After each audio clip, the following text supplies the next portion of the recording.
এই যে একটা সংবিধান আমাদের বাংলাদেশে তো আছে, তা কতকগুলা দলের লোকেরা কয় পবিত্র সংবিধান। আচ্ছা, মানুষ যে সংবিধান লেখে সেই সংবিধান কোনোদিন পবিত্র হবার পারে? যে শালাই সংবিধান লিখেছে সে হয়তো সিগারেট খেতে খেতে লিখছে, কিংবা হয়তো অজুই করেনি, না পাক অবস্থায় লিখতে পারে। জোরে কোন কথা, ঠিক কথা কর না কেন? যাই সংবিধান লিখছে তার নাম হলো ডক্টর কামাল, ওই নামাজ পড়ে কিনা আল্লাহ ভালো জানে। আর সেই সংবিধান কে বলতেছে বাংলাদেশের কতগুলো নেতারা পবিত্র সংবিধানের বাহিরে কিছুই করা যাবে না। এই মানুষের তৈরি সংবিধান কোনোদিন পবিত্র হয় না। পবিত্র সংবিধান হচ্ছে আল্লাহর কোরআন। জোরে কোন কথা, ঠিক কিনা? এই জন্যে তো আমাদের একটা স্লোগান হলো আল কোরআনের আলো ঘরে ঘরে। বাদ দেন তো, ঘর আরো চলবি ঘর। আপনারা মনে করেন যে বক্তারা ওয়াজ করে এই কয় মাস, আপনাদের দোয়ায় আমি ওয়াজ করি 12 মাস, এমনকি রমজান মাসেও ওয়াজ করি। তো 12 মাস ওয়াজ করতে তো বগুড়াতে আপনারা দেখতে পারবেন না। তার মানে বাংলাদেশের বহু জেলায় আমি ওয়াজ করি। বাংলাদেশের সমস্ত জেলায় গিয়ে এবারের যা সাইজ দেখতেছি তাতে মনে হয় ওরা যতই গাল গল্প করুক আর চলবি না, যতই গাল গল্প করুক আর খাওয়া নাই। যার প্রমাণ ডাকসু আর জাকসু দেখাই দিছে, সামনে রাকসু আর সাকসু আসতেছে। জোরে কোন কথা, ঠিক কি না? এত% ভোট আমাকে, এত% ভোট আমাকে। মানুষের সব দেখা হলো শেষ। আগামীতে প্রত্যেকটা মুসলমান দেখবে আল্লাহর কোরআনের বাংলাদেশ।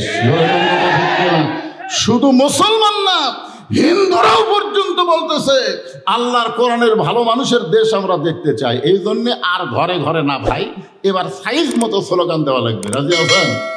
আল কোরআনের আলো বলবেন সংসদে জালো, আল কোরআনের আলো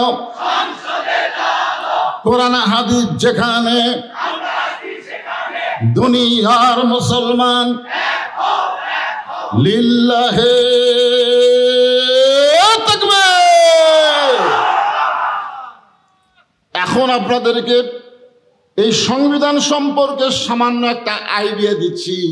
এই কোরআন দিয়ে যখন রাষ্ট্র চলবে তখন নেতা কেমন হবে, কেমন ভালো। বাংলাদেশের মতন 96টা দেশের খলিফা, আমাদের বাংলাদেশের মতন 96টা দেশের খলিফা হযরত ওমর পবিত্র জুমার দিনে মসজিদের মেম্বরে দাঁড়ায়া খুতবা দিচ্ছেন। জুমার দিনে মসজিদের মেম্বরে দাঁড়ায় যখন খুতবা দেন, মাঝখান থেকে একজন সাহাবী দাঁড়িয়ে বলতেছে, ইয়া আমির আল মুমিনিন, আপনার খুতবা আমরা শুনবো না, আপনার খুতবা আমরা শুনবো না। বাংলাদেশের মতন 96টা দেশের খলিফা খুতবা দিচ্ছেন, আর একজন সাধারণ সাহাবী দাঁড়িয়ে বলতেছে, আমির আল মুমিনিন, আপনার খুতবা আমরা শুনবো না। ওমর ফারুক বললেন, আমার অপরাধ কি? বলে, আপনার অপরাধ হলো আমাদেরকে খাটো পাঞ্জাবি দিয়ে আপনি লম্বা জুব্বা করে খুতবা দিচ্ছেন। আমাদেরকে বাইতুল মাল থেকে খাটো পাঞ্জাবি দিয়ে আপনি লম্বা জুব্বা করে খুতবা দিচ্ছেন। এই লম্বা জুব্বা আপনি কোথায় পাইলেন? যতক্ষণ পর্যন্ত না বলবেন ততক্ষণ পর্যন্ত আপনার খুতবা আমরা শুনব না। ওমর ফারুক তাকায় দেখে প্রত্যেকটা সাহাবী মাথা নিচু করে বসে আছে। তার মানে ওই সাহাবীর কথার সাথে সবাই একমত। সবাইকে খাটো পাঞ্জাবি দিয়ে এই লম্বা জুব্বা কোথায় পাইল? চিন্তা করছেন? আল্লাহর কোরআন দিয়ে যখন রাষ্ট্র চলবে তখন নেতা যদি সামান্য ভুল করে, সাধারণ একজন সাহাবী পর্যন্ত তার ভুল ধরার সাহস পাবে। আর বর্তমানে যদি নেতা কোনো ভুল করে আর কেউ যদি ভুল ধরে, ওই পিটন খায় আর জাল দেবে। ধরে কথা কন না কেন? করো না। সমস্ত সাহাবী যখন মাথা নিচু করে বসে আছেন, এমন সময় 6 লক্ষ হাদিসের হাফেজ, 30 পারা কোরআনের হাফেজ, নাম হলো আব্দুল্লাহ ইবনে ওমর ফারুকের সন্তান। যোগ্যতা হলো 6 লক্ষ হাদিসের হাফেজ, 30 পারা কোরআনের হাফেজ। তার মানে বোঝা গেল নেতা যদি ভালো হয়, নেতার বেটার শিক্ষাও ভালো হয়। আপনি বলেন তো, কোন শিক্ষা গ্রহণ করার জন্য আল্লাহ বললেন ইকরা, হে রাসূল আপনি পড়েন পড়েন। প্রথম শব্দটাই কি? ইকরা। কোরআনের প্রথম শব্দ কি? ইকরা, আপনি পড়ুন। আল্লাহ রাসূল পড়লেন না, ফেরেশতা জিবরাইল বললেন পড়ুন, আল্লাহ রাসূল বললেন আমি পড়ব না। জিবরাইল বললেন আপনি পড়েন, রাসূল বললেন খালি পড়তে বলো, কি পড়বো কি পড়বো, সব পড়া আমি পড়ব না। ফেরেশতা জিবরাইল বললেন বিসমি রাব্বিকাল্লাযী খলাক, যে আল্লাহ আপনাকে সৃষ্টি করেছেন সে আল্লাহর নামে পড়েন। তার মানে মুসলমান যারা হবে যতই শিক্ষা করেন সর্বপ্রথম তাকে আল্লাহর কোরআনের শিক্ষা গ্রহণ করা লাগবে। সবাই ঠিক বলতেছে না? সবাই ঠিক? কারা কারা ঠিক দেখে হাত তোলেন তো দেখি। লিল্লাহে তাকবীর, মাশাআল্লাহ। তাহলে চিন্তা করেন আপনাকে এই অজাকপুর না, অজাকপুর বাগুয়েলে প্রাইমারি আছে না নাই? সেই প্রাইমারি কার টাকায় চলে? কার টাকায়? প্রাইমারি ক্লাস 2 এর ছেলে খাড়ায় থেকে পেশাব করতেছে। তাই বললাম বাদান বস বস, খাড়ায় থেকে পেশাব করা হয় না, গাড়া থেকে পেশাব করা হয় না, বসো। ওই বসে না, বস। তোর শিক্ষক তোরে শিখাইনি কেমনি পেশাব করা লাগে? ক্লাস 2 পড়িস আর ডানায় পেশাব করিস। ও তখন বলতেছে চাচা আপনি যে কথা বলেন, প্রাইমারি পেশাবখানার যায় দেখে আমার সারি খাড়া হয়ে পেশাব করে, আর সারি খাড়া হয়ে পেশাব করে। সেই বিদ্যালয়ের জন্য সরকার হাজার হাজার কোটি টাকা বাজেট করে, আর আপনাকে এই ফোরকানিয়া মাদ্রাসার জন্য সরকার কয় টাকা দেয়? এই কথা কর না, কয় টাকা দেয়? যেখানে আল্লাহর কোরআন শিক্ষা দেওয়া হবে। রাসূল বলেছেন খায়রুকুম মান তাআল্লামাল কোরআন ওয়া আল্লামা, ওই ব্যক্তির চাইতে দামি সম্মানী কেউ নাই যে আল্লাহর কোরআন শিখেছে এবং অপরকে কোরআনের শিক্ষা দেয়। আল্লাহ রাসূল বললেন জিবরাইল পড়তে বললি আমি পড়ব না, এমন পড়া আমি পড়তে চাই যেই পড়ার মধ্যে আমি আল্লাহ পাই। সুবহানাল্লাহ। তাহলে আব্দুল্লাহ ইবনে ওমর হলো 6 লক্ষ হাদিসের হাফেজ, 30 পারা কোরআনের হাফেজ। ওমর ফারুকের পাশে গিয়া ওকালতি শুরু করলেন, মানে কেউ বাপের পক্ষে নাই, সবাই মাথা নিচু করে আছে। বেটা যায় বলতেছে নবীর সাহাবীরা মাথা তোলো। মাথা নিচু করে আছে কেন? মাথা তোলো। তোমরা খাটো পাঞ্জাবি হলেও তো নতুন কাপড় পরে নামাজ পড়তে এসেছ, কিন্তু আমি আব্দুল্লাহর পরনে নতুন কোনো কাপড় নাই। তোমরা খাটো পাঞ্জাবি হলেও তো নতুন পোশাক পরেছ, কিন্তু আমার দিকে তাকায় দেখো আমার পরনে নতুন কোনো কাপড় নাই। ওসমান গনি বলে আব্দুল্লাহ আজকে জুমার দিনে সবাই নতুন পোশাক পরেছে, তুমি নতুন পোশাক কেন পরো নাই? আব্দুল্লাহ বলতেছে আমি যদি আজকে নতুন পোশাক পরতাম তাহলে আমার বাবার গায়ের জুব্বা লম্বা হতো না। আমার বাবা যেদিন থেকে মদিনার খলিফা হয়েছে সেদিন থেকে তোমরা সবাই আরামে ঘুম পাড়ো, কিন্তু আমার বাবার চোখে ঘুম নাই।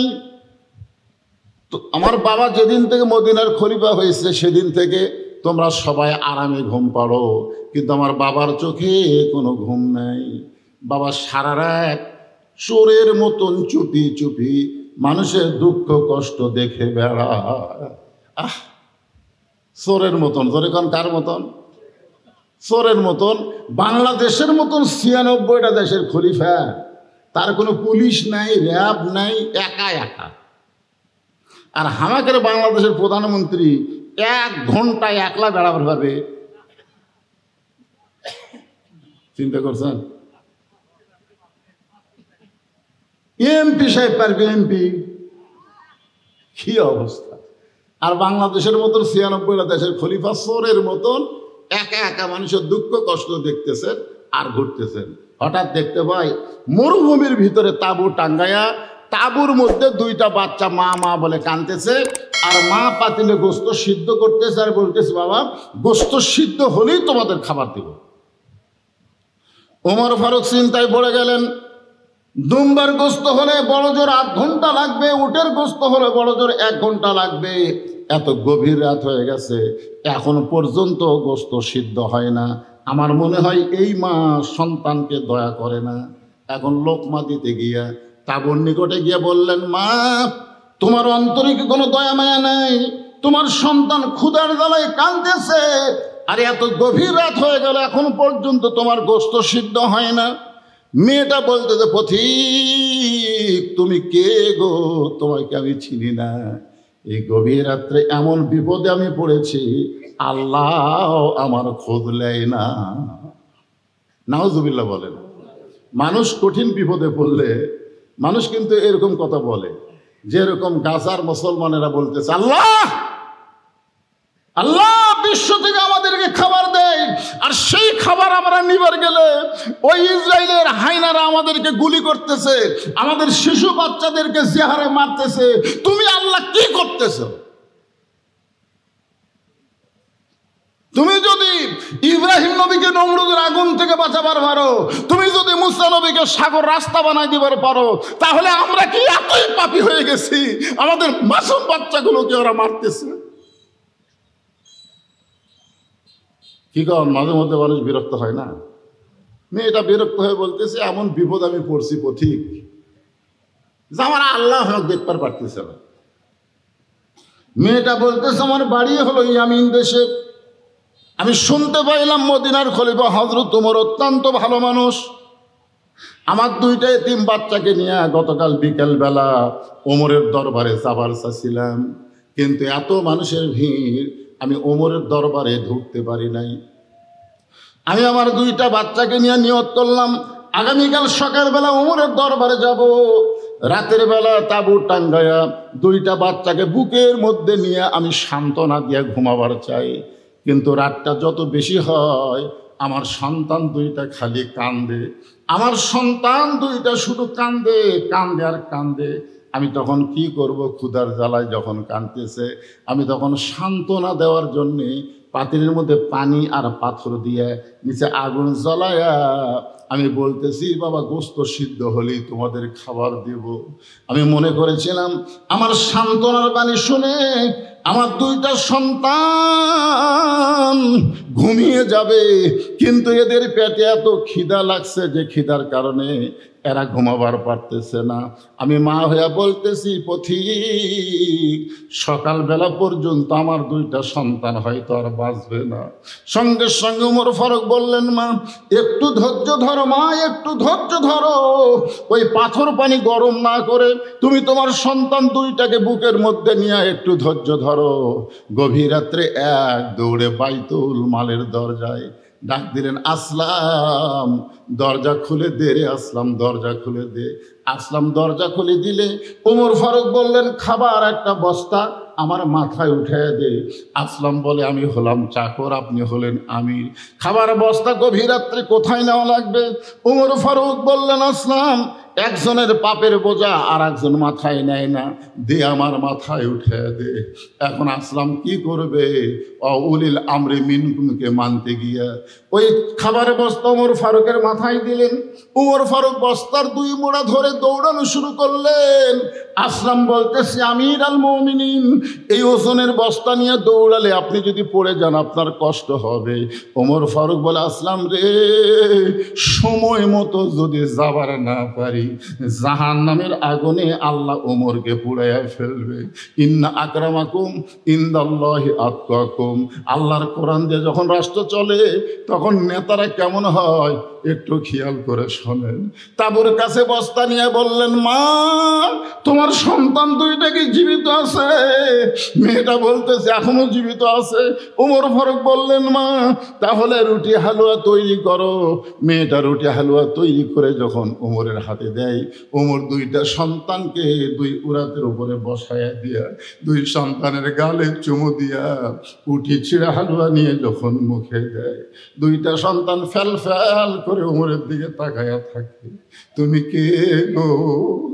তুমি কে?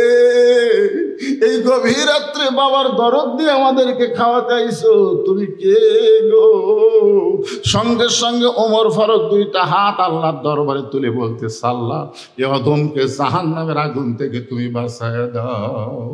মেয়েটা বলতেছে, পথিক আমি ভালো মানুষের গল্প শুনেছি, কিন্তু মানুষ এমন ভালো হয় কোনোদিন তা কল্পনা করতে পারি নাই। আজকে শুনে নাও রে পথিক, উমরকে যদি আল্লাহ মদিনার খলিফা না বানায়া তোমারে যদি মদিনার খলিফা বানায় দিত, তাহলে আল্লাহ তাআলা মদিনাকে আল্লাহর জান্নাত ঘোষণা করত। লিল্লাহে তাকবীর, আলহামদুলিল্লাহ। আল্লাহর কোরআন দিয়ে যখন রাষ্ট্র চলবে, নেতার কথা বলতেই কথা তো শেষ হয়ে যায়, আবার কি স্লিপ দিল। আচ্ছা ঠিক আছে, আকাশের অবস্থা ভালো না, দয়া করে আদায় সেরে নিলে ভালো হয়। আপনারা কি বলেন, এখানে ওয়াজ চলবে, আল্লাহ বৃষ্টি দিবে? আপনাদের কি বিশ্বাস? হ্যাঁ, as-সাদাকাতু তারুদ্দুল বালা।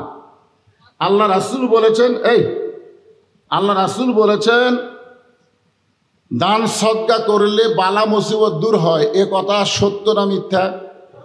বিশ্বাস করেন কারা কারা? কত সত্য। নবীর হাদিসের ব্যাপারে যে হাত উঠবে না ওই কাফের হয়ে যাবে। দুই হাত টান টান করে তোলেন, হাত নামান। এই যে বৃষ্টি আসবে আসবে, এই যে বালা, আজকের মাহফিলের জন্য বৃষ্টি হলো একটা মুসিবত, জনগণ ঠিক কিনা? তো তাহলে কি বলা হচ্ছে?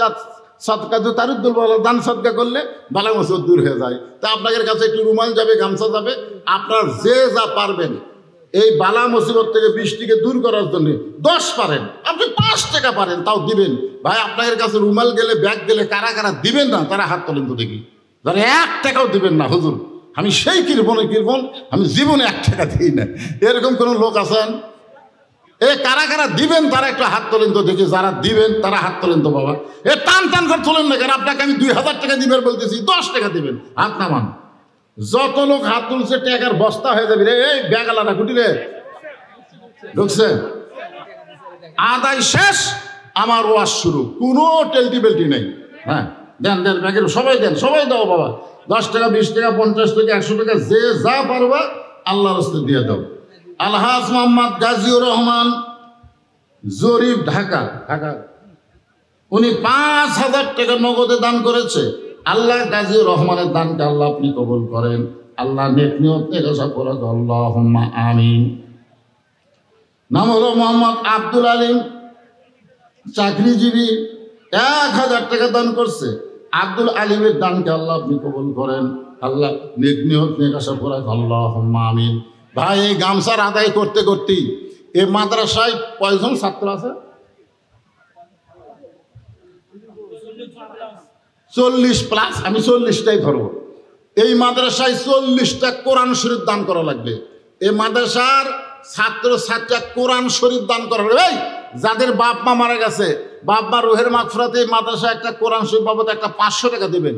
আপনি 500 টাকা দিবেন, একটা কোরআন দানের সওয়াব আল্লাহ আপনার বাপ মার কবরে দিবে।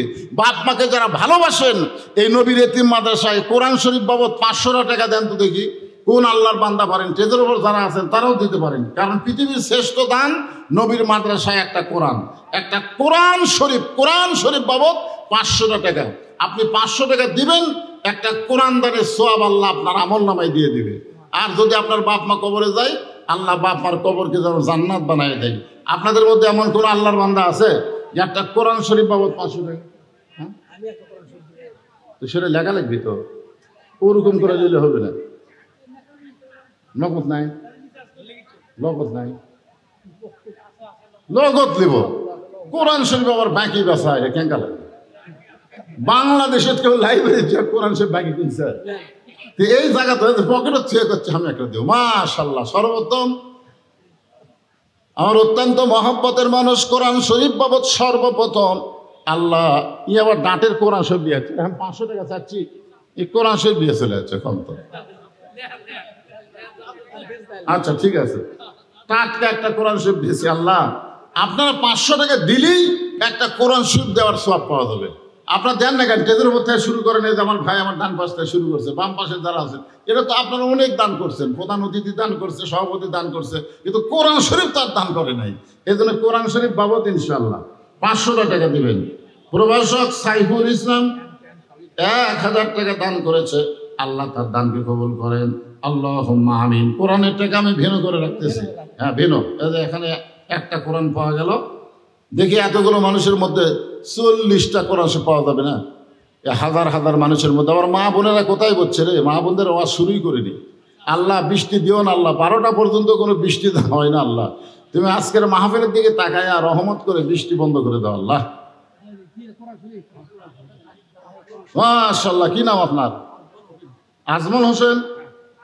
কোরআন শরীফ বাবদ 500 টাকা দান করেছে। আল্লাহ তার বাপ মা যদি কবরে যায়, এই কোরআন দানের ওসিলায় বাপ মার কবরকে জান্নাতের টুকরা বানায় দেন, আল্লাহুম্মা আমিন। বাবা ব্যাগ আদায় হলে ব্যাগগুলো নিয়ে কেন জমা দেখো, ব্যাগের আদায় শেষ। হ্যাঁ, একজনও নড়াচড়া করবেন না। শুধু যারা কোরআন শরীফ দিবেন তারা এখানে উঠে আসবেন, আপনার জন্য বাপ মার জন্য দোয়া করা হবে। একটা কোরআন শরীফ বাবদ মাত্র 500 টাকা দেবেন। যে টানে ওয়াজ চলতেছিল আবার সেই টানেই ওয়াজ চলবে, অসুবিধা নেই। মনে করেন না যে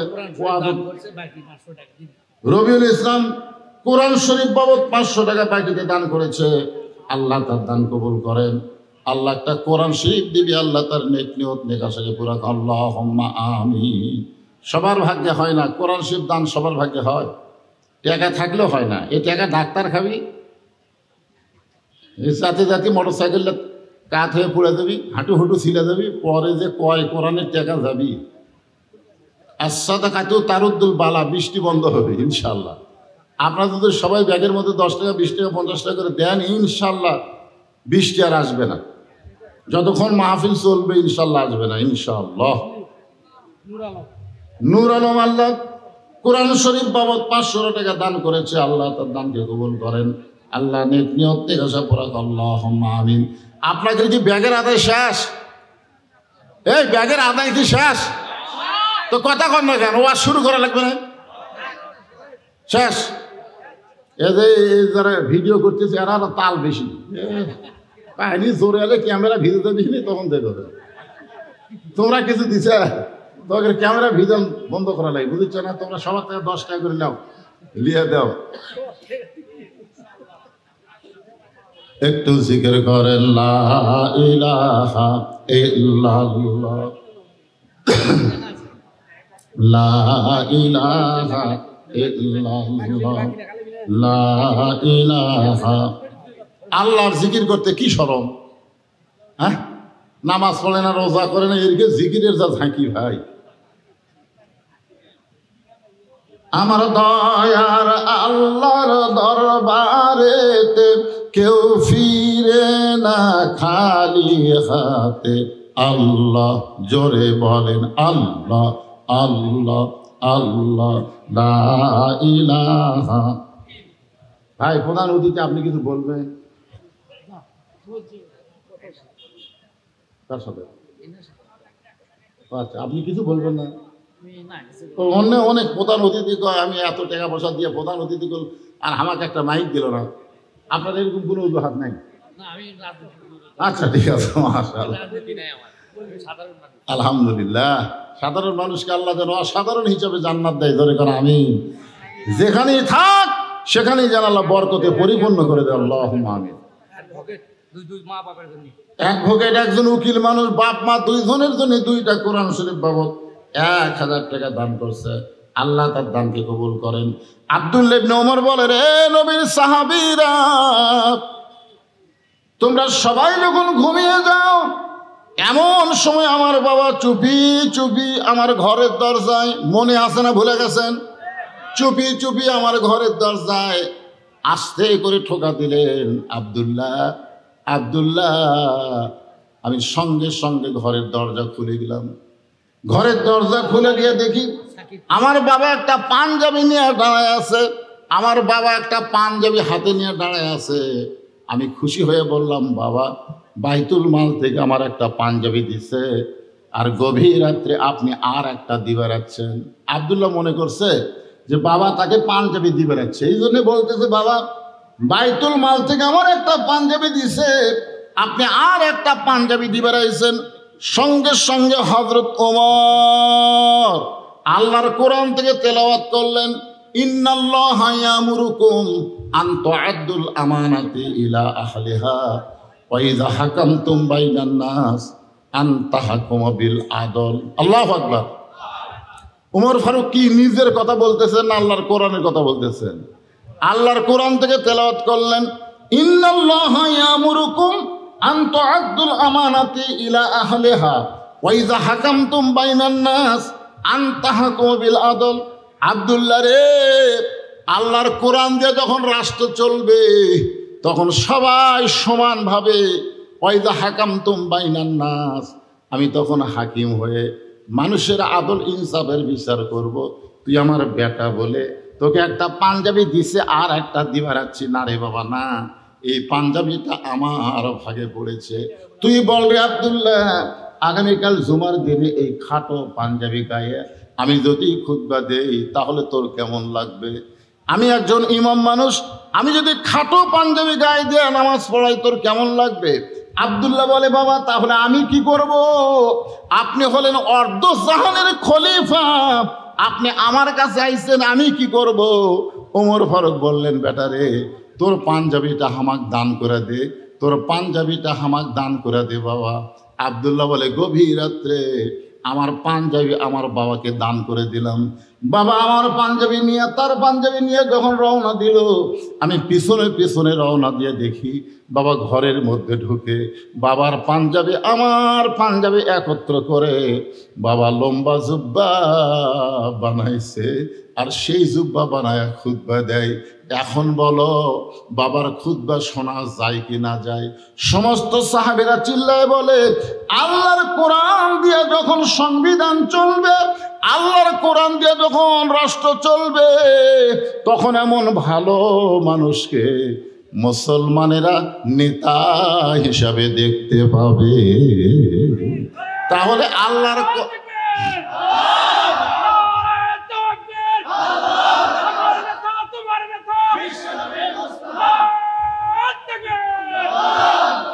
আল্লাহর কোরআন দিয়ে যখন রাষ্ট্র চলবে তখন ভালো মানুষকে নেতা হিসাবে দেখা যাবে। আমরাও কি চাই? আল্লাহর আইন চাই, সৎ লোকের কথা কন না কেন, সৎ লোকের শাসন চাই, আল্লাহর আইন চাই, আল্লাহর আইনে সৎ লোক।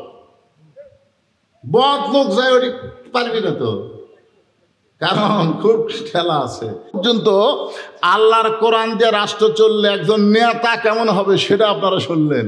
এখন আল্লাহর কোরআন দিয়ে যখন রাষ্ট্র চলবে তখন একজন কর্মী কেমন হবে, কর্মীরা তখন কেমন হবে, এটা আমাদের জানার দরকার আছে না নাই?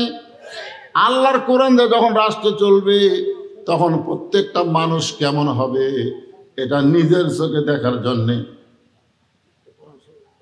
দিয়ে দেন। আর একটা আপনি কি আরো টাকার দরকার আছে, তাহলে আদায় করি। 40টা হয়নি, দেয়নি, ভাগ্যে নাই, বাপ মা মরে গেছে, সয় সম্পত্তি ভেটে খাচ্ছে, বাপ এখন যা হয়।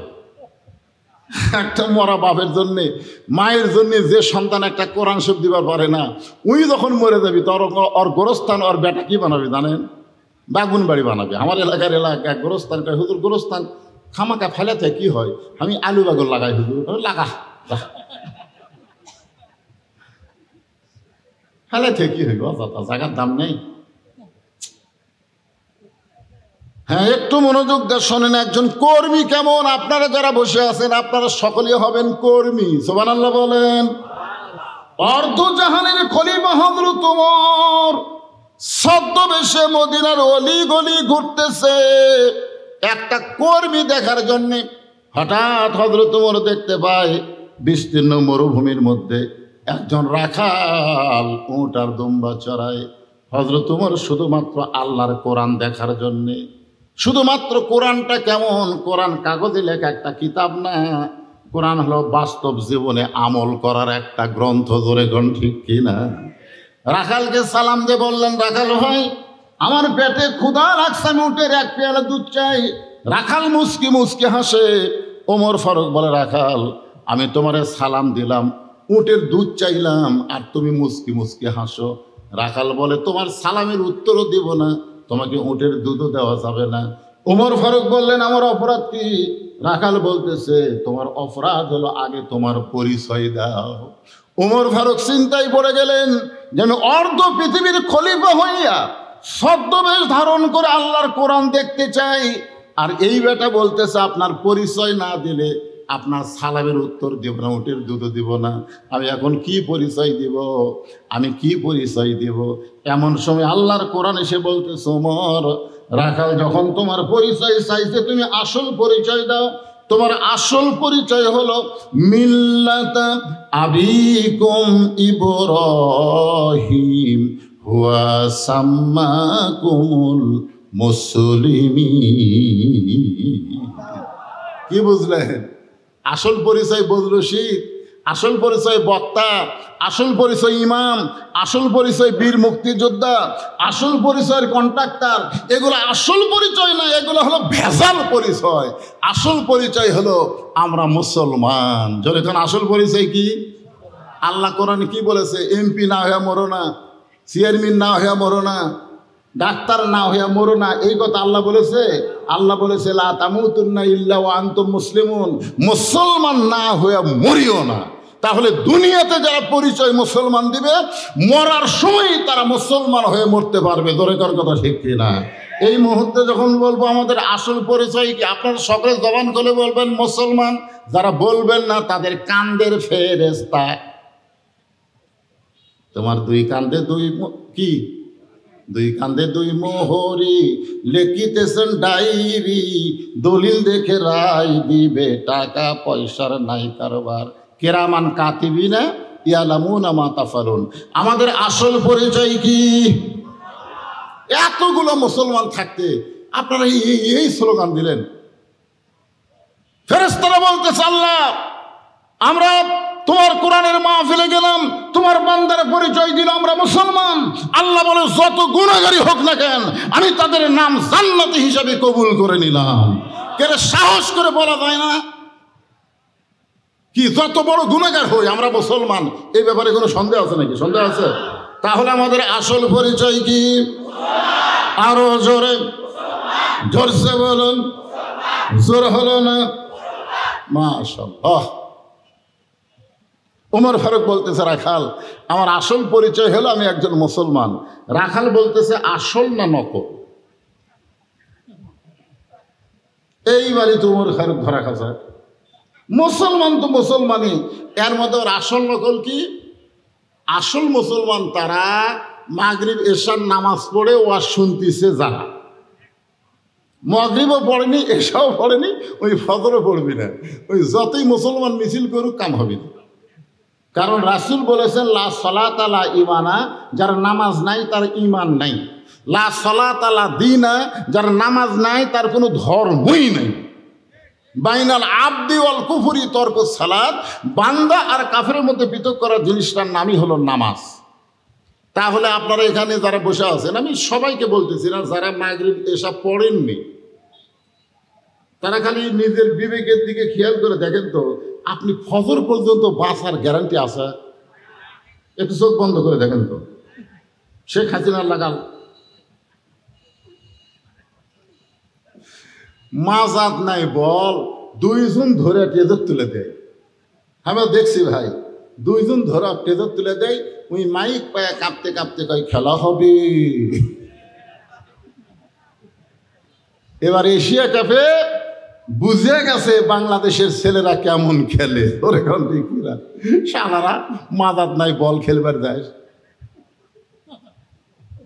কি, একের বলই নাই। এবারে ব্যাট হাতে কাঁপছে, আউট হয়ে যায়। আর একটা স্বামী বলছেন খেলা হবে, ওরে ওয়ার্দার মশান ভাই। খুব খেয়াল করে শোনেন, আসল মুসলমান আর ভেজাল মুসলমান। আপনি কি বলতে পারেন ফজর পর্যন্ত আপনি বাঁচবেন? তাহলে ফজর পর্যন্ত বাঁচার গ্যারান্টি যদি না থাকে,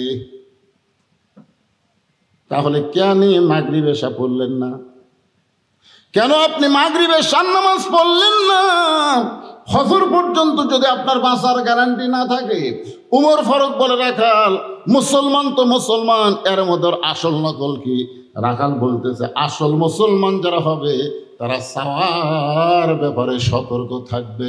দরকার হলে ফাঁসির মঞ্চে যাবে, কিন্তু রাষ্ট্রপতির কাছে বাঁচার দরখাস্ত লিখবে না। এরকম আসল মুসলমান বাংলাদেশে আপনারা দেখেননি?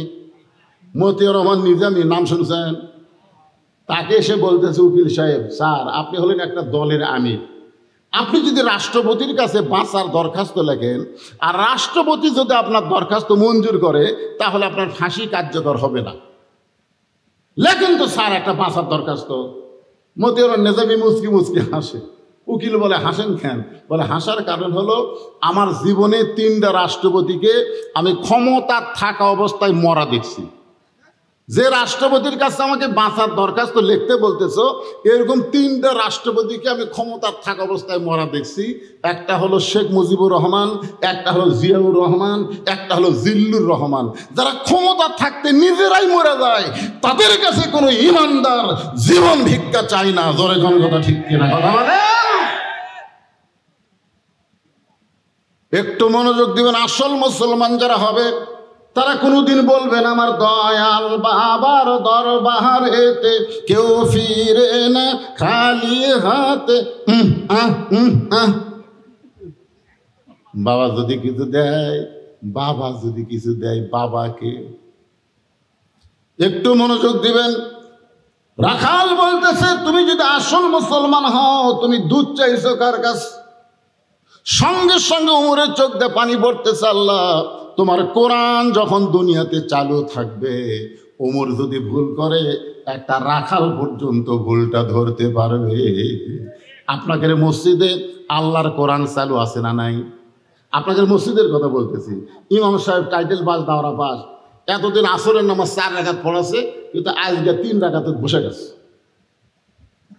এতদিন কয় বৈঠক দিছে?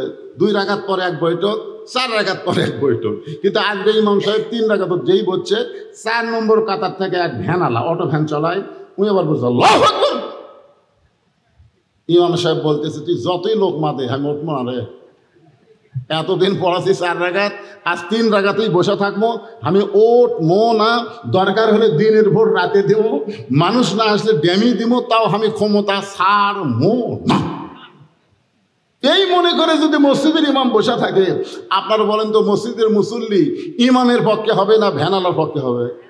কেন ভ্যানালার পক্ষে হবে? যে মসজিদ ইমাম তোর বাপের আইন চলে না, মসজিদে আল্লাহর আইন চলে। ঠিক মতো নামাজ পড়াবি তো পড়াবি, না পড়ালে তোরে বাদ দিয়ে নতুন আর একটা নেতা ইমাম নিয়োগ দিব। জোরে কোন কথা ঠিক কিনা? মসজিদে আইন চলে কার?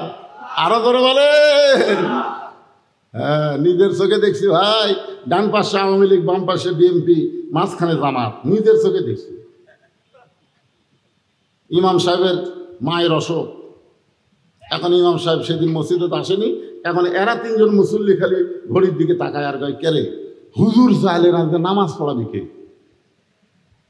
জামাত ইসলামের লোক বলতেছে, ভাই আপনি আওয়ামী লীগ, আপনারা ক্ষমতাতে আছেন, আপনি সামনে যান। আওয়ামী লীগ গুদার গুদার দেখায় আগলা, এই কাতার ছাড়া আমার সামনে যাওয়ার উপায় নেই। তো বিএনপি বলতেছে, ভাই তাহলে আপনি বেশি কথা কইস না, তো আকামত দিচ্ছে যা। জামাত ইসলাম বলতেছে, তাহলে আমি যাই। আল্লাহর ঘরের মধ্যে যে সামনে যাওয়ার পারে, বাহিরেই তারা আল্লাহর দল করে। জোরে কথা কর না কেন? কথা ভালো লাগবে। ঘরটা হলো কার? আইন চলতেছে কার? ওমর ফারুকের চোখটা দর দর করে পানি পড়তেছে যে আল্লাহ রাখালের মধ্যে কোরআন থাকার কারণে আমি উমর যে চাওয়ার ব্যাপারে ভুল করেছি, রাখাল ধরবার পারছে। ওমর ফারুক এখন সারেন্ডার করে বলতেছে, ও রাখাল ভাই, চাওয়ার ব্যাপারে আমার ভুল হয়ে গেছে। রাখাল মুসকে মুসকে হাসে আর বলে, ভুলটা যখন স্বীকার করেছ, তাহলে আল্লাহ তোমাকে তওবা করার সুযোগ দিয়েছে। আপনি যত পাপ করেন না কেন, সারা জীবন আপনি বেনামাজি হয়েছেন। আজ থেকে যদি আপনি নিয়ত করেন, আল্লাহ ফজর থেকে আমি আর নামাজ বাদ দেব না। আল্লাহ বলে, পাগল রে, যত নামাজ না পড়ার পাপ হয়েছে, এই নিয়ত করার সঙ্গে সঙ্গে আমি আল্লাহ তোর জীবনের গুনাহ মাফ করে দিলাম। এই শব্দের অর্থের নাম হলো তওবা। তওবা মানে ফিরে আসা। উমর ফারুক বলতেছে, রাখাল ভাই আমি তওবা করতেছি। রাখাল বলে, তুমি মূর্খ মানুষ, তুমি তওবা কেমনে করবা? ওমর ফারুক বলে, আমি মূর্খ, তুমি কেমনে কও? বলে, চাওয়ার ব্যাপারে যে সতর্ক হয় না সে হলো দুনিয়ার সবচাইতে বড় মূর্খ। এবার রাখাল হযরত ওমরকে তওবা পড়াচ্ছেন, আস্তাগফিরুল্লাহ। যারা মাগরিব এশার নামাজ পড়েননি অথবা যারা এশার নামাজ পড়েছেন সকলেই আমরা তওবা করব, কারণ যেভাবে নামাজ আদায় করা দরকার আমরা সেইভাবে পারি নাই। আর যারা পড়ি নাই তারা তো পড়িনি, মারাত্মক ভুল করেছি। এই যে সবাই মিলে আমরা তওবা করতেছি, সকলে আমার সঙ্গে পড়েন, আস্তাগফিরুল্লাহ। পড়ো যুবকেরা, সবাই পড়ো বাবা। আস্তাগফিরুল্লাহ রব্বি মিন কুল্লি জামবি ওয়া তুবু ইলাইহি লা হাওলা ওয়ালা কুওয়াতা ইল্লা বিল্লাহিল আলিয়্যিল আযীম। ওমর ফারুক তওবা করার পরে বলতেছে, ও রাখাল ভাই, আল্লাহর হস্তে উটের এক পেলা দুধ দাও। ও রাখাল ভাই, আল্লাহর হস্তে উটের এক পেলা দুধ দাও। রাখাল মুচকি মুচকি হাসে। ওমর ফারুক বলে, রাখাল আবার হাসতেছো কেন? রাখাল বলে, তওবা করার পরে তুমি আবার মুনাফিকি করলে। লিমা তাকুলু মা লা তাফালুন। আল্লাহু আকবার। রাখাল বলতেছে হযরত ওমরকে, তোমার মুখের সাথে মনের মিল নেই, তুমি সত্যি করে বলো তো, আমি কি উটের মালিক? আমি যদি উটের মালিক হইতাম তুমি আমাকে রাখাল বললা কেন? আমাকে যখন রাখাল বলেছো তখন তোমার মন বলতেছে আমি উটের মালিক না। আর মালিক বাদ দে, রাখালের কাছে চাইলেও রাখাল দিবার পারবে না। ও পথিক, সত্যি যদি আল্লাহর হস্তে উটের এক পেলা দুধ চাও তাহলে এখান থেকে ওই যে মালিকের বাড়ি, ওই মালিকের বাড়ির দরজা যাও, ওই মালিকের বাড়ির দরজা গিয়ে বলো, মালিক তোমার রাখাল উট আর দুম্বা চড়াই, তুমি মালিক যদি হুকুম দাও তাহলে রাখাল আল্লাহর হস্তে উটের এক বেলা দুধ দিবে। ওমর ফারুক মুচকে মুচকে হাসে আর বলে, রাখাল ভাই, অত দূর কষ্ট করে যাওয়ার দরকার আমার নাই, বরং তোমাকে 2টা টাকা দিলাম, এই 2টা টাকার বিনিময়ে তুমি উটের এক পেলা দুধ দাও। রাখাল বলতে, পথিক তুমি কি হযরত উমরকে চিনো? জোরে কোন সুবহানাল্লাহ। ওই রাখাল হযরত উমরকে বলে, পথিক তুমি কি হযরত উমরকে চিনো? যদি উমরকে চিনতা তাহলে এরকম বেসাইদা প্রস্তাব দিবার পারতা না। আল্লাহর কোরআন যে রাষ্ট্র চলে, উমরের গুপ্ত বাহিনী যদি দূর থেকে দেখবার পায় তুমি আমাকে 2 টাকা ঘুষ দিছা আর আমি মালিক বাদ দিয়ে তোমাকে উটের দুধ দিলাম, তাহলে তোমাকেও ধরবে আমাকেও ধরবে। এই বুড়া বয়সে তুমি ধরা পড়বার চাও? ওমর ফারুক বলে, রাখাল ভাই তাহলে চলো পাহাড়ের গুহার মধ্যে যাই, ওই গুহার মধ্যে গিয়া গোপনে তোমাকে 2টা টাকা দিব আর তুমি গোপনে উটের এক বেলা দুধ দিবে, তাহলে তোমার মালিকও জানতে পারবে না, উমরের গুপ্ত বাহিনী ধরতে পারবে না। রাখাল চিল্লায় বলে, তুমি ভণ্ড, তুমি ভণ্ড, তুমি ভণ্ড। উমর ফারুক বলে, রাখাল আমার মধ্যে ভণ্ডামির কি দেখলাম? উমর ফারুক বলে, রাখাল আমার মধ্যে ভণ্ডামির কি দেখলা? রাখাল বলতে, পথিক রে, উমরের গুপ্ত বাহিনী দেখতে পাবে না, আমার মালিক জানতে পারবে না, কিন্তু গুহার মধ্যে দেওয়া নেওয়া করলে রাখালের আল্লাহ দেখতে পায়। যেই কইছে রাখালের আল্লাহ দেখতে পাই, সঙ্গে সঙ্গে হযরত ওমর এক দৌড়ে পাহাড়ের পাদদেশে জায়নামাজ বিছায়া 2 রাকাত সালাতুল শুকুর নামাজ পড়ে আল্লাহর কোরআনকে বুকের মধ্যে নিয়ে বলে, আল্লাহ তোমার কোরআন এত সুন্দর, আল্লাহ তোমার কোরআন যখন দুনিয়াতে চালু থাকবে না দেখা আল্লাহকে মানুষ কলিজার মধ্যে জায়গা দিবে, কেউ না দেখলেও আল্লাহ দেখতেছে এই বিশ্বাস মানুষের অন্তরে আসবে। আল্লাহ তোমার কোরআন এত সুন্দর, রাখাল তোমার কোরআনকে গ্রহণ করার কারণে গুহার মধ্যে দেওয়া নেওয়া করলে কেউ না দেখলেও রাখালের আল্লাহ দেখবে। আল্লাহ আমি রাখালকে দেখি নাই, রাখালের মধ্যে তোমার কোরআন আমি বাস্তব চিত্র দেখতে পাই। ওমর ফারুক যখন কাঁদতেছে রাখাল পিছনে গিয়া বলে, ভাই তুই যতই কান্দে উটের দুধ আমি দিবার পারলাম না। ওমর ফারুক বলে, রাখাল উটের দুধের কোনো দরকার নাই, বরং তোমার কাছে আমি জানতে চাই তুমি না দেখা আল্লাহকে কলিজার মধ্যে জায়গা দিয়া আল্লাহর কোরআন অনুযায়ী চলতেছো, এর বিনিময়ে তোমার চাহিদা কি? কি কন, আল্লাহর কোরআনের যখন কর্মী হবেন তখন আপনাদের একটা চাহিদা থাকবে না? কথা কন, চাহিদা থাকবে না? ওমর ফারুক বললেন, রাখাল না দেখা আল্লাহকে কলিজার মধ্যে জায়গা দিয়ে আল্লাহর কোরআন অনুযায়ী চলতেছো, এর বিনিময়ে তোমার চাহিদা কি? রাখাল বলতেছে, রব্বানা আতিনা ফিদ দুনিয়া হাসানা ওয়া ফিল আখিরাতি হাসানা ওয়া কিনা আযাবান্নার। আমার চাহিদা হলো 2টা, একটা হলো আতিনা ফিদ দুনিয়া হাসানা, দুনিয়ার সৌন্দর্য, আর 2 নম্বর চাহিদা হলো আখিরাতের সৌন্দর্য। এই আল্লাহর কোরআন মানার কারণে আমার চাহিদাই 2টা। ওমর ফারুক বললেন, ভাইজান একটু ভালো করে বুঝে দিলে ভালো হয়। রাখাল বলে, তুমি আসলেই মূর্খ। আমার দুনিয়ার চাহিদা হলো মহামানব হযরত উমরকে আমি এক নজর দেখতে চাই। যে উমর আল্লাহর কোরআন দিয়ে রাষ্ট্র চালাইছে, সেই উমরকে খালি একটা নজর দেখতে পারলে আমার দুনিয়ার চাহিদা আল্লাহ পুরা করবে। জোরে কোন সুবহানাল্লাহ। আপনারা বলেন তো, রাখাল দুনিয়াতে ভালো নেতা দেখবার চায়। কি নেতা? হযরত উমর কি নেতা? তাহলে আপনারা বাংলাদেশের লোকেরা ভবিষ্যতে কি নেতা দেখবার চান? অন্তর থেকে না বললে আল্লাহ কিন্তু কবুল করবি না। ওই শেষে যা আসলো তাই পিটন খেয়ে জীবন যাবি ভাই। রাখাল আল্লাহর কোরআন থেকে বলতেছে, রব্বানা আতিনা ফিদ দুনিয়া হাসানা ওয়া ফিল আখিরাতি হাসানা। আমার দুনিয়ার চাহিদা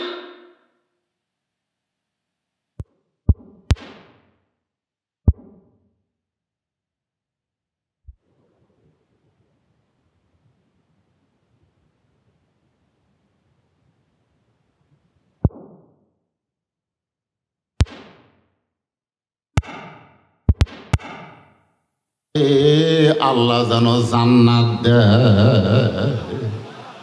আচ্ছা, বৃষ্টি কি হচ্ছে? তো ওই 2 ভাই উঠলো কেন?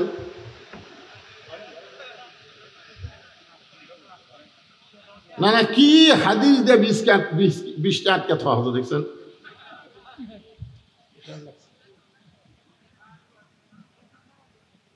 অনুনাজ্জিলু মিনাল কুরআনি মা হুয়া শিফাউ ওয়া রাহমাতুল লিল মুমিনিন।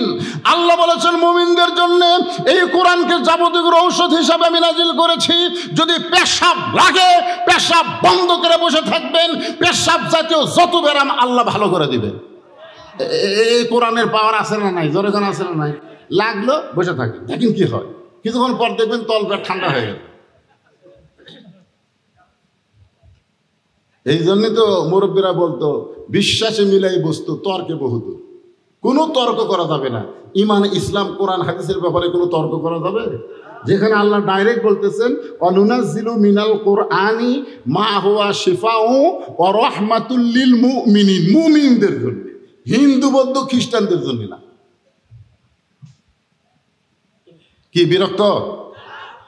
এইবার ওটা আবার কে উঠতেছে রে?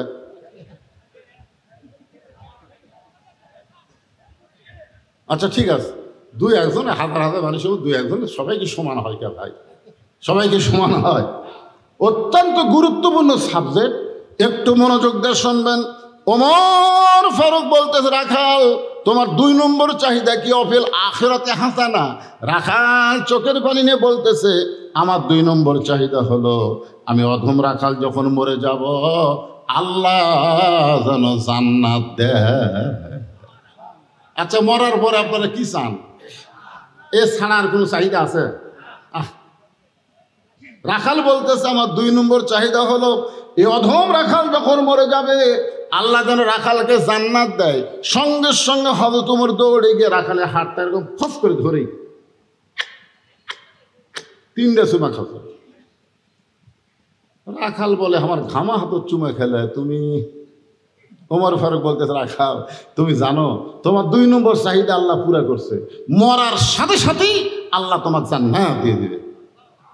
আপনারা সুবহানাল্লাহ কোন, কিন্তু রাখাল সুবহানাল্লাহ কয় না। ওমর ফারুক বলতেছে, রাখাল মরার সঙ্গে সঙ্গে আল্লাহ তোমাকে জান্নাত দিয়ে দিবে। রাখাল সুবহানাল্লাহ কয় না। ওমর ফারুক বলে, রাখাল মরার সঙ্গে সঙ্গে আল্লাহ তোমাকে জান্নাত দিয়ে দিবে, তুমি সুবহানাল্লাহ কেন বলতেছ না? এবার রাখাল মুসকে মুসকে হাসি আর কয়, মরার পরে জান্নাত, এই বাকি কথা বলতেছ, কিন্তু হযরত উমরকে এক নজর দেখতে পাবো, এই নগদ কথা বলতে তোমার কোন জায়গাত বাজে? একটা হলো নগদ, একটা হলো বাকি। নগদ কি? হযরত উমরকে এক নজর দেখা, দুনিয়ার চাহিদা। হযরত উমরকে এক নজর দেখা। উমর ফারুক চিন্তায় পড়ে গেলেন, যেই রাখাল আমাকে তওবা পড়াছে, যেই রাখাল আমাকে মুনাফিক কইছে, যেই রাখাল আমাকে ভণ্ড কইছে, এখন যদি বলি আমি উমর, বলাও সারা, রাখাল হাত ফেল করে মরাও সারা। উমর ফারুক চিন্তায় পড়ে গেলেন, আমি এখন কি করব? এমন সময় সব সমস্যার সমাধান, সবাই বলেন ভাই রে, সব সমস্যার সমাধান আল্লাহর কোরআন এসে বলতেছে, ওমর রাখাল যখন তোমাকে দেখতে চাই, তুমি ডাইরেক্ট যদি বলবার না পারো, উদউ ইলা সাবিলি রাব্বিকা বিল হিকমা, তুমি হিকমত অবলম্বন করো। এবার ওমর ফারুক রাখালের হাতটা ধরে বলতে, রাখাল ভাই, সত্যি যদি ওমরকে দেখতে চাও তাহলে তোমাকে ফজরের নামাজ সামনে কাতারে আদায় করা লাগবে। ফজরের নামাজ যদি সামনে কাতারে আদায় করো তাহলে মেহরাবে যেই মানুষটা ইমামতি করতেছে ওই মানুষটি হলেন হযরত ওমর। তাহলে আল্লাহর কোরআন দিয়ে যখন রাষ্ট্র চলবে, আপনাকে এই এলাকার বড় মসজিদের ইমাম কে হবে?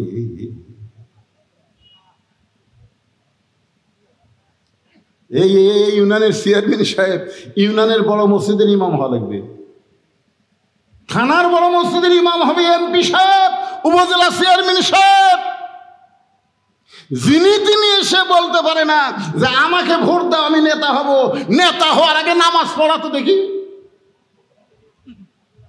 ওমর ফারুক বলতেছেন, সত্যি যদি ওমরকে দেখতে চাও তাহলে ফজরের নামাজ তোমাকে সামনে কাতারে আদায় করা লাগবে।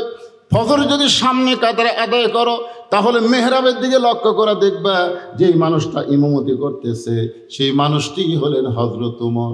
রাখাল ছোট বাচ্চার মতন কান্দে। ওমর ফারুক বলে, কান্দো কেন? রাখাল বলে, আমি বারান্দায় নামাজ পড়ি, আমি মসজিদের ভিতরে ঢোকার সাহস পাই না। মসজিদের মধ্যে নবীর দামি দামি সাহাবী, ওই দামি দামি সাহাবীর মধ্যে আমি রাখাল কেমনে যাই? ওমর ফারুক আল্লাহর কোরআন থেকে বললেন, ইন্না আকরামাকুম ইনদাল্লাহি আতকাকুম। ও রাখাল, তোমারে কে বলল মসজিদের বারান্দায় কম দামি আর মসজিদের মধ্যে দামি? এই কথা তোমাকে কে বুলাইলো? বরং আল্লাহর আইন হলো ওই ব্যক্তি সবচাইতে দামি হয় যার কলিজার মধ্যে আল্লাহর বেশি ভয়। আপনারা মনে করতেছেন আমি সিয়ারত বসে ওয়াজ করতেছি আমি দামি, আর আপনারা নিচে বসে ওয়াজ শুনতেছেন আপনারা কম দামি। কে দামি কে কম দামি এটা নিরূপণ হবে তাকওয়ার ভিত্তিতে। যার অন্তরে আল্লাহর ভয় বেশি সেই সবচাইতে আল্লাহর কাছে দামি বেশি। জোরে কর সুবহানাল্লাহ। অনেক বক্তাকে আল্লাহ তক্তা বানায় জাহান্নামত পাঠিয়ে দিবে, অনেক শ্রোতাকে আল্লাহ তাআলা খুশি হয়ে জান্নাত দিয়ে দিবে। ওমর ফারুক বললেন, রাখাল সত্যি যদি ওমরকে দেখতে চাও তাহলে ফজরের নামাজ তোমাকে সামনে কাতারে আদায় করা লাগবে। রাখাল বলতেছে, তাহলে এশার নামাজ পড়ে আজকে আর বাড়ি যাব না। ওমর ফারুক বললেন, কেন? বলে, এশার নামাজ পড়ে যদি বাড়ি যাই তাহলে ফজর সামনে কাতারে কেমনে ধরবো? ওমর ফারুক বললেন, রাখাল 5 ওয়াক্ত নামাজের মধ্যে 3 ওয়াক্ত তাড়াতাড়ি আর 2 ওয়াক্ত লম্বা কেন? 5 ওয়াক্ত নামাজের মধ্যে 3 ওয়াক্ত তাড়াতাড়ি বুঝা পাচ্ছেন আপনারা? আসর কিছুক্ষণ পরেই দেখেন তো এই 3 ওয়াক্ত খালি 1 ওয়াক্ত জাতি আর 1 ওয়াক্ত আসে। ওমর ফারুক বললেন, 3 ওয়াক্ত তাড়াতাড়ি 2 ওয়াক্ত লম্বা কেন? এশা থেকে ফজর, ফজর থেকে জোহর, এই 2 ওয়াক্ত লম্বা কেন? রাখাল বলতে আমি তো জানি না। ওমর ফারুক বললেন, তাহলে শোনো, ফজর থেকে জোহর পর্যন্ত আল্লাহ লম্বা সময় দিছে। এই লম্বা সময়ের মধ্যে তুমি চাকরি করবা, তুমি খেতে খামারে কাজ কাম করবা, তুমি ব্যবসা বাণিজ্য করবা। এই সমস্ত করতে গিয়া তোমার দেহের যে ক্ষয় হবে, ব্রেনের যে ক্ষয় হবে, এশা থেকে ফজর আল্লাহ লম্বা সময় দিছে। এই লম্বা সময়ের মধ্যে তুমি ঘুম পাড়বে, এই ঘুমের মাধ্যমে আল্লাহ তোমার ক্ষয়টা পুরা করে দিবে। তাহলে এশা থেকে ফজর হলো লম্বা সময়। যদি তোমার চোখত ঘুম ধরে, রাখাল বলতেছে ঘুম যদি ধরে মসজিদের এক কোনায় ঘুমায় যাব। ওমর ফারুক বললেন, রাখাল মন যা চাই তার নাম ইসলাম না। মন চাইলে মসজিদে ঘুম পাড়বা, এটা চলবি না। মন চাইলে এসি দিছে, ফ্যান আছে, আরামে বসে থাকবেন, গল্প করবেন, চলবি না। সবাই চলে গেছে, ওরা 3 জন এসি দিয়ে বসে আছে। তখন কানদের ফেরেশতা আল্লাহ বলতেছে, আল্লাহ সবাই চলে গেল জোহরের নামাজ পড়ে, এরা 3 জন যে এসি দিয়ে গল্প করতেছে, এর কি রেজাল্ট কি? আল্লাহ বলতেছে, এরা গল্প করার সময় এসির কারেন্ট যে বিল হচ্ছে, এই বিল এই 3 জন পরিশোধ না করা পর্যন্ত জান্নাতে যাওয়ার পারবে না। কারণ মসজিদের বাপের ঘর না, দিয়ে ইচ্ছা মতো গল্প মারবি। জোরে কর, কথা কর না কেন, কথা কর। হ্যাঁ এসি দিছে, চলো যায়। ফাইজা কুদিয়াতিস সালাহ ফান্তাশিরু ফিল আরদ। একটু মনোযোগ দিয়ে শোনেন। ওমর ফারুক বললেন, রাখাল আজানের গুরুত্ব দিও। 5 ওয়াক্ত নামাজের মধ্যে সবচাইতে গুরুত্বপূর্ণ আজান হলো ফজরের আজান। ধরে কোন আজান? সবাই বলা লাগবে, যুবকেরা তো 12টার সময় ফেসবুক চালাতে চালাতে ঘুম আসে, ওরা বুঝেই না ফজর কি। ফজরের আজানে একই শব্দ 2 বার বেশি বলে, অন্য আজানে সেটা বলে না। সেই শব্দ কি? আপনাদের কাছ থেকে শুনতে চাচ্ছি না। এই যুবক দেখি তো এক একটা যুবক,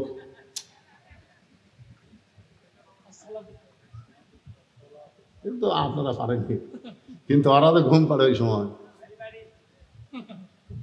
তুমি পারো? দেখ কত দেখি তো।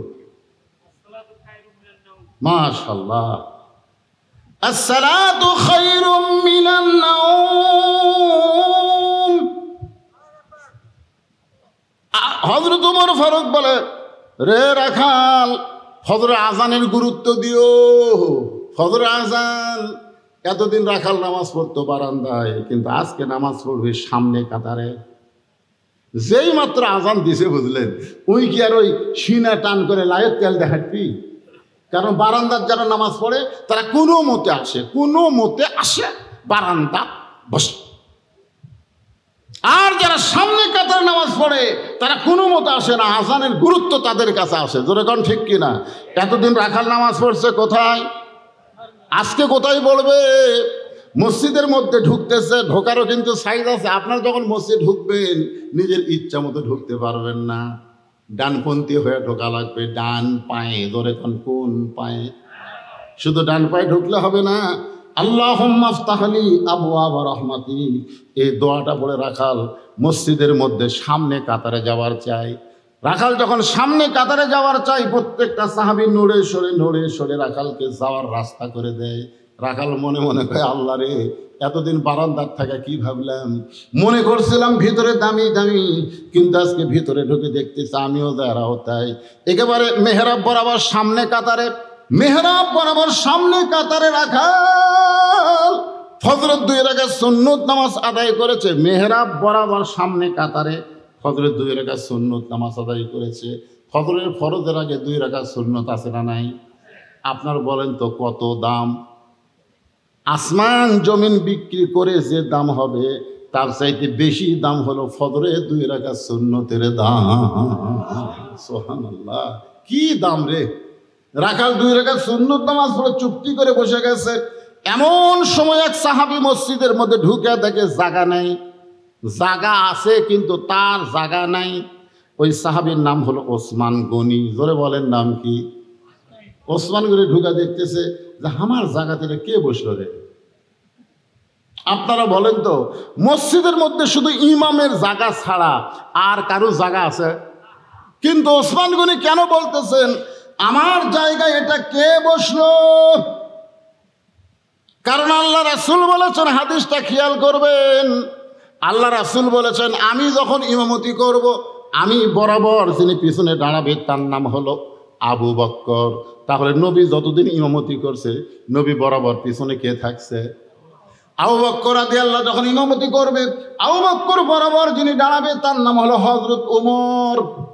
হযরত ওমর যখন ইমামতি করবে, ওমর বরাবর পিছনে যিনি দাঁড়াবে তার নাম হলো ওসমান। আর ওসমান যখন ইমামতি করবে, ওসমান বরাবর পিছনে যিনি দাঁড়াবে তার নাম হলো আলী। রাসূল বললেন, আমার আলী যখন ইমামতি করবে, আলী বরাবর পিছনে। নবী কারো নাম বলেন না। সাহাবারা বললেন, হুজুর, আলী যখন ইমামতি করবে, আলী বরাবর পিছনে কে দাঁড়াবে? রাসূল বললেন, কোরআন থেকে, মা ইয়ানতিকু আনিল হাওয়া ইন হুয়া ইল্লা ওয়াহয়ুন ইউহা। আমি রাসূল ততক্ষণ বলতে পারবো না যতক্ষণ আল্লাহ না বলায়। ওই আলী পর্যন্তই হলো খোলাফায়ে রাশিদিন। জোরে খান সুবহানাল্লাহ। তাহলে হযরত উমর যখন ইমামতি করবে, উমর বরাবর পিছনে কে দাঁড়াবে? জোরে খান, মনে ভুলে যান কেন, কে দাঁড়াবে? কিন্তু আসিয়া দেখে জায়গা। আপনারা বলেন তো, নবীর যত সাহাবী ছিল সব চাইতে শরম বেশি কার?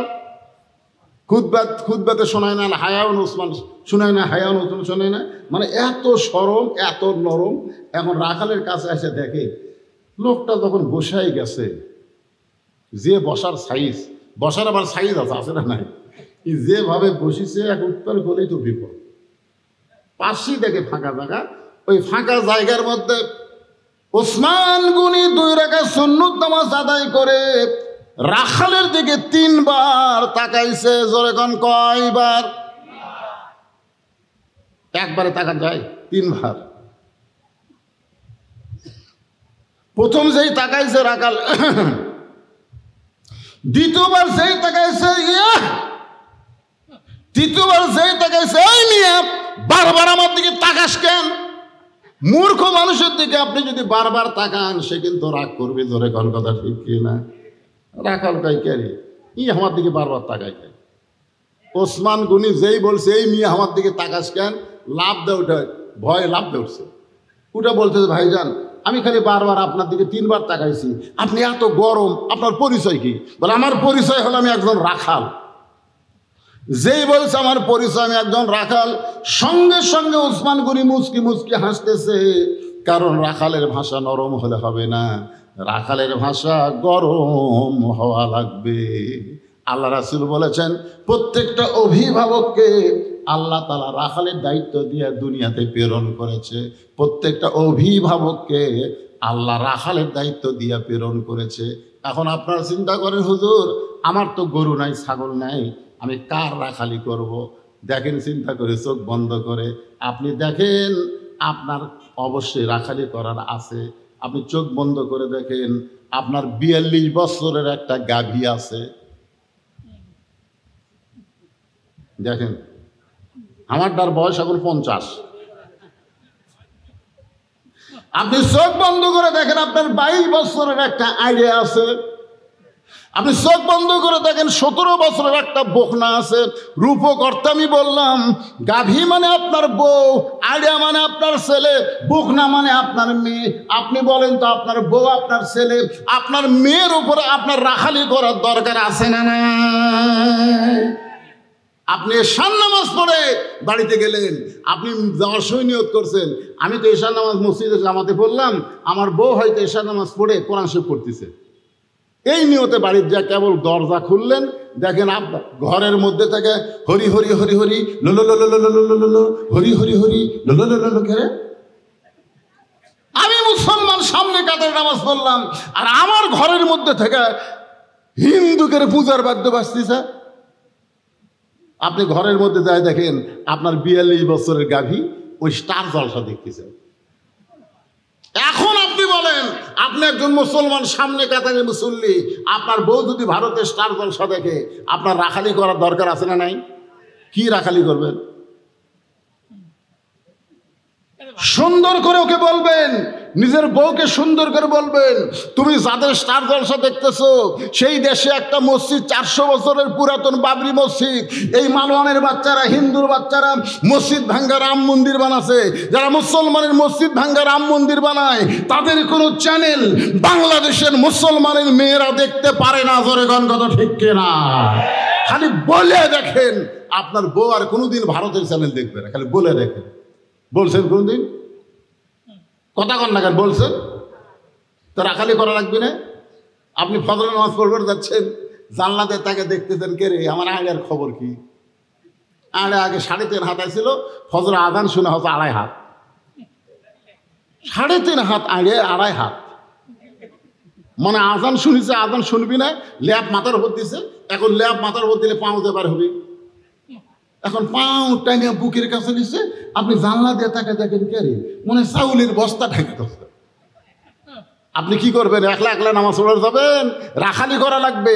আস্তে আস্তে বিলাই যেমন ইন্দুর ধরে চুপি চুপি ঘরের মধ্যে ঢুইকে ওই ল্যাব টান দিবেন, এক টান টান দিয়ে দেখে আহ আহ আহ 3 বার আপনি আহা করবেন। ছেলে লাভ ধরে বলে বাবা কি হয়েছে? বলে তোর সাইজ আর সকালবেলা সাইড থেকে কুত্তার সাইজ একই সাইজ।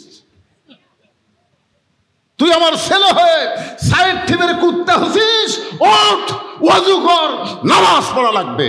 মুসলমানের বাচ্চা 7 বছর থেকে নামাজের তালিম দেওয়া লাগবে, 10 বছর থেকে জোর করে নামাজ ধরার লাগবে। জোরে কোন কথা ঠিক কি না?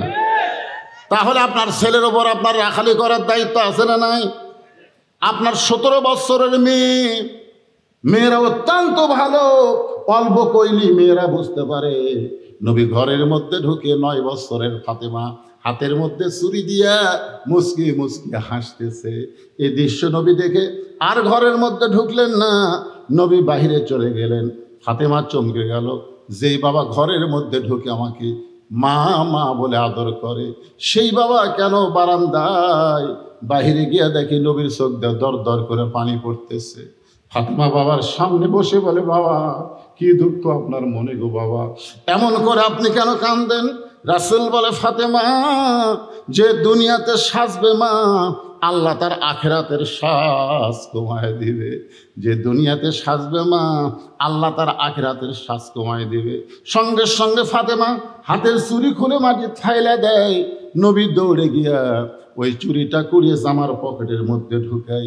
ফাতেমা বলে, বাবা যে চুরি হাতে দেওয়ার কারণে আপনি ঘরের মধ্যে ঢুকলেন না, আর সেই চুরি ফাইলা দিলাম, আপনি কেন করে পকেটে ঢুকাইলেন? রাসূল বলে, আয় মা তুই আমার কাছে আয়, মেয়েদেরকে আদর করবেন। ফাতেমা যেই মাত্র নবীর কাছে, নবী হাতে একটা চুমা দিয়ে বললেন, ফাতেমা একদিন তোর নাকে নাক ফুল পরাই দিব মা, একদিন তোর কানে কানের দুল পরাবো, আমি যতই গরিব হই না মা, একদিন তোর গলা মালা পরায় দিব। ফাতেমা বলে, বাবা কবে কবে কবে? আল্লাহ রাসূল বললেন, সেদিন তোমার বিবাহ হবে।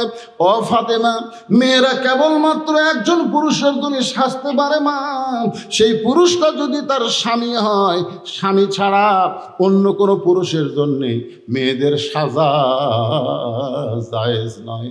আমার মায়েরা যারা পর্দার অন্তরালে মা, ফাতেমার সঙ্গে যদি জান্নাতে যাবার চান, তাহলে ফাতেমাকে আপনাদের গ্রহণ করা লাগবে। এমন পর্দার মধ্যে ছিলেন, পর্দার মধ্যে দুনিয়া থেকে ফাতেমা বিদায় নিছে, গভীর রাত্রে দুনিয়া থেকে নিয়ে বিদায় নিছে। হযরত আলী কান্দে করে জান্নাতুল বাকির মধ্যে দাফন করে আল্লাহর কাছে ফরিয়াদ করে, আল্লাহ ফাতেমাকে তুমি কবুল করে নাও, ফাতেমাকে কবুল করে নাও। যেই মাত্র বলেছে কবুল করে নাও, আলী তাকায় দেখে সামনে কয়েকটা পুরাতন কবর। এই মাত্র ফাতেমার কবর দিল, সেই নতুন কবর আর নাই, শুধু পুরাতন কবর, নতুন কবর দেখা যায় না। গোটা জান্নাতুল বাকির মধ্যে হযরত আলী দৌড়ায় আর বলে, ফাতেমার কবর এখনই দিলাম, সেই কবর কোন জায়গায়? কে যেন ডাক দে, বলে, আলী রে, ফাতেমা পর্দা নিশি, আমি আল্লাহ জহুরা ডিগ্রি দিয়া ফাতেমার কবরটাকে কিয়ামত পর্যন্ত গোপন করে দিয়েছি।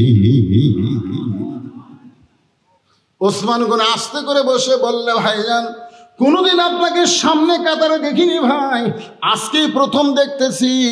রাখাল বলতেছে, আমি বারান্দাত নামাজ পড়ি, আমার সামনে আসার কি ঠেকা? ওসমান গনি বলতেছে, তাহলে আজকে যে দেখতেছি। রাখাল বলতেছে, আজকে দেখার জন্য যাচ্ছি। আজকে দেখা হয়ে গেলে এত কষ্ট করে ওই বারান্দার থেকে সামনে কাতারে আসা আমার ঠেক্কাও নেই, কারণ যারা বারান্দাত মজা পাচ্ছে তারা সামনে কাতারে আসবি।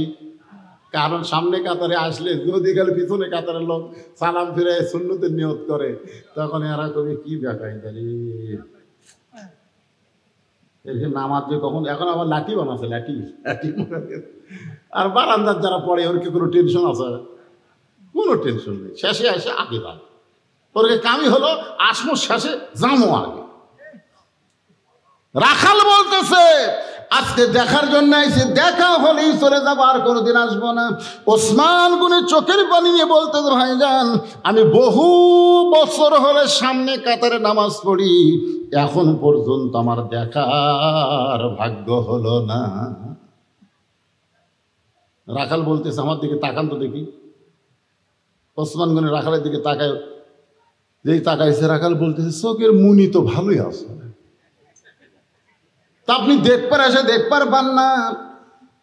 ওসমান গনি যাকে দেখতে চায় তিনি আর কেউ না, তিনি হলেন নামাজের মালিক আল্লাহ। জোরে গান সুবহানাল্লাহ। বুখারী শরীফের কিতাবুল ইহসানের মধ্যে আল্লাহ রাসূল বলেছেন, আনতাবুদুল্লাহ কাআন্নাকা তারাহু ফাইন লাম তাকুন তারাহু ফাইন্নাহু ইয়ারাকা। যখন কোনো আল্লাহর বান্দা নামাজের সিজদায় যাবে, ও আল্লাহকে দেখতে পাবে। আল্লাহ যদি দেখা সম্ভব না হয়, আল্লাহ তারে দেখতেছে এ বিশ্বাস তার কলিজায় আসবে। তাহলে নামাজ পড়তে গেলে আমাকে কে দেখে? কথা কন না কেন? কে দেখে? আল্লাহ। আল্লাহ এই জন্যই নামাজের সময় যে পোশাক পরবেন সে পোশাকের নাম হবে লেবাসুত তাকওয়া। লেবাসু তাকওয়া, তাকওয়া, লেবাসুত তাকওয়া মানে কি? তাকওয়ার পোশাক। আপনি এমন একটা শার্ট গাউট দিয়েছেন, এমন এক ফুল প্যান্ট পরছেন, রুকুর থেকে যখন সেজদাত গেছেন, পিছনে ওই জিনিসটা পিছন দিকে ঠেলে টেবা হয়ে আছে। দ্বিতীয় কাতারে মুসল্লি কয়, কে রে মাল কি পরে আসছে রে? আর ওই যদি একটা পাঞ্জাবি পরতো, পিছনে যতই টেবা হোক পাঞ্জাবি দিয়ে ওরা ঢাকে যেত। জোরে কথা কর না কেন রে ভাই রে, কথা কর না কেন? হ্যাঁ, নামাজ নামাজ নামাজ। আপনি ডিসির বাড়িতে গেলে, এসপির ঘরত গেলে, এমপির ঘরত গেলে ভালো পোশাক পরেন, আর 4 হাতা গামছা গাওয়ার দিয়ে নামাজও যাচ্ছে। আমার এক চাষা 4 হাতা গামছা গাওয়ার দিয়ে মসজিদে যাচ্ছে। আমি বললাম, কে চাষা আপনার পাঞ্জাবি নাই? আমার বলছি যে ফতুয়া দে, তুই ফতুয়া দে, গামছা গাওয়ার দিয়ে নামাজ হবে না। আমি বললাম, এই জন্যই তো হাসিনা তোর দেখা পারে না রে, কেন গামছা গাওয়ার দিয়ে মসজিদে ক্ষতি কিরে? আমি বললাম, চাষা এই গামছা গাওয়ার দিয়ে আপনি বিয়ের বাড়ি যাওয়ার পারবেন? চাষা বলছে, তুই কি মনে করছিস আমার পাঞ্জাবি নাই? এই বছরে 5টা পাঞ্জাবি বানাচ্ছি। এই গামছা গাওয়ার দিয়ে আপনি জামাইয়ের বাড়ি যাওয়ার পারবেন? চাষা কয়, তোর মাথা খারাপ নাকি রে? জামাইয়ের বাড়িতে কেউ গামছা গাওয়াতে যায়, ও বিয়ের বাড়ি যাওয়া পারবেন না, জামাইয়ের বাড়ি যাওয়ার পারবেন না। আর আল্লাহর ঘর মসজিদে আসতেছেন, যদি আপনার পাঞ্জাবি না থাকতো তাহলে আল্লাহ আপনাকে ছাড় দিত। জোরে কথা কন না কেন ভাই, কথা কন। এই জন্য বিশ্বাস করবেন, আনতাবুদুল্লাহ কান্নাকা তারাহু ফাইল্লাম তাকুন তারাহু ফাইন্নাহু ইয়ারাকা। আল্লাহু আকবার। যখন আল্লাহর সেজদা দিবেন তখন আপনি আল্লাহকে দেখতে পাবেন। যদি আল্লাহ দেখা সম্ভব না হয়, আল্লাহ আপনাকে দেখতেছে, এ বিশ্বাস আপনার কলিজায় আসবে। এক লোক এক ওয়াজে এক বক্তা ওয়াজ করছে, আবু হানিফা রহমতুল্লাহ আলাইহি 100 বার আল্লাহ দেখছে। তখন ওই ফতুয়া খুঁজতেছে, কে রে মুসা নবী আল্লাহ দেখ পারছিল, রব্বি আরিনি, আল্লাহ কয় লাম তারানি, আর আবু হানিফা দেখলো। কে রে, এই হাদিস কি মুসা নবীর সময় ছিল? এই হাদিস আল্লাহর নবী দিয়েছে।